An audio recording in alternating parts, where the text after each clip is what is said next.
You'd never tell your best friend she's failing, that she's not enough, too emotional, or falling behind.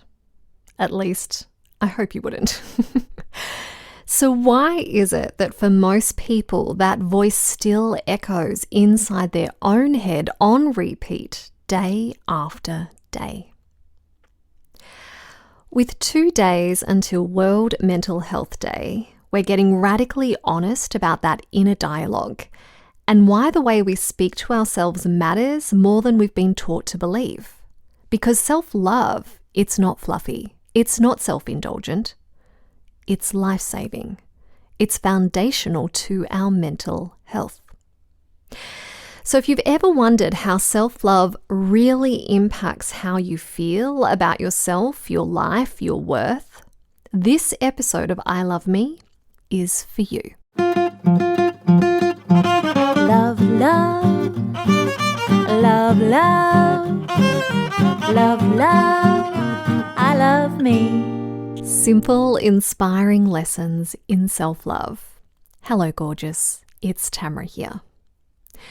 This Friday is World Mental Health Day, and I want to begin by saying, if you've been feeling a little stretched, a little numb, a little like you've been running on fumes, you're not alone.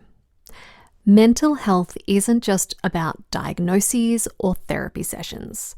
It's about how you feel in yourself, how you carry yourself through your day. It's about the thoughts that run through your mind when you're brushing your teeth or folding the washing or lying awake at 3 a.m. And often, those thoughts, they aren't exactly kind. They whisper things like, "You're falling behind. You should be doing more. Everyone else seems to be coping just fine." But here's the truth. Mental health begins with how you treat yourself when no one else is watching. It begins with the words you whisper inside your own head, and honestly, most people are not talking to themselves like someone they love. I overcame severe depression in my 20s. I share my full experience in episode 32. I'll pop a link in the show notes. So if you are looking for a solid pathway out of the dark, you have one.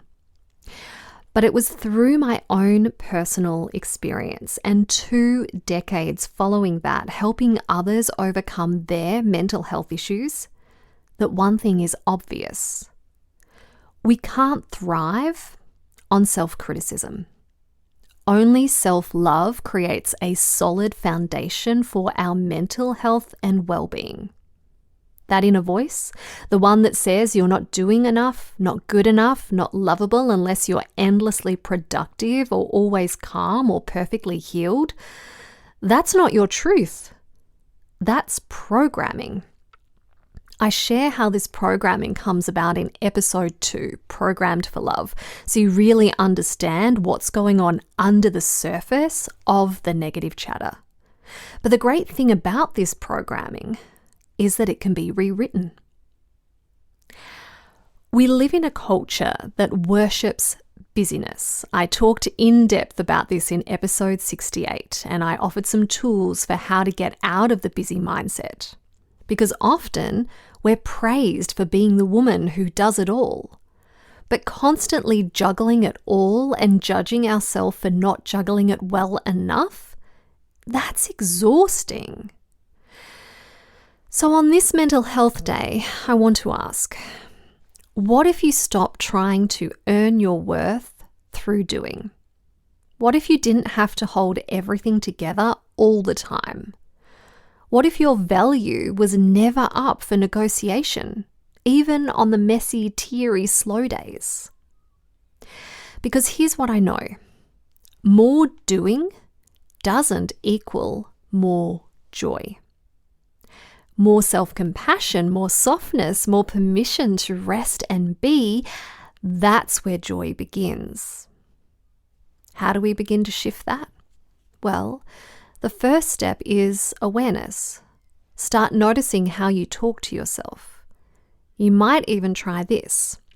When a self-critical thought comes in, something like, "You're so behind," ask yourself, would I say that to my best friend? If a thought is not of an encouraging, supportive nature, then you know that thought doesn't belong in your mental landscape either. So replace it with something more nourishing, not fake, not forced, just kinder. Something like, I'm doing my best. It's okay to be where I am. My worth isn't measured on how much I get done. These are small phrases, but with repetition, they gently rewire how we think about ourselves. Because our nervous system is listening, our heart is listening, and the more we feed it loving thoughts, the more safety, calm, and clarity we begin to experience without needing the world around us to change. And if you want step-by-step tips on how to change that negative chatter, have a listen to episode 13. It's time to edit your self-talk. So many people ask me, what does self-love actually look like day to day? It looks like setting boundaries around what drains you, saying no when your body says no, even if your inner people pleaser says yes, choosing rest not as a reward, but as a necessity, listening when your soul says, I need more gentleness. And sometimes it looks like crying in the shower and still choosing to speak to yourself with kindness. This isn't about being perfect. It's about being real and being on your own team, being your own mental cheerleader. So beautiful. Here's your invitation. On this mental health day, I invite you to take one small step towards your own softness. Ask yourself, what would bring me an exhale of relief right now? What can I take off my plate? What's one thing I'd love more of in my world? And how could I welcome it in? But most importantly, how can I be kinder to myself? Maybe it's more time in nature, more early nights, more honest conversations, or just more quiet moments with your hand on your heart whispering, I'm here for you. Because this is the work, not fixing yourself, but loving yourself more deeply, especially on the days you feel most broken. So whatever your mind is telling you right now, please know this. You are worthy of vibrant mental health. Not just the absence of illness, but the presence of peace.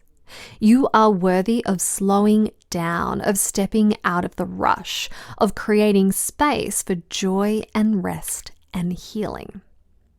And if you'd like to walk this path with me more deeply, Remarkable Relationships is always here for you. Because when we heal our relationship with ourselves, everything else starts to shift. All the details to that program are on my website, gettingnaked.com.au.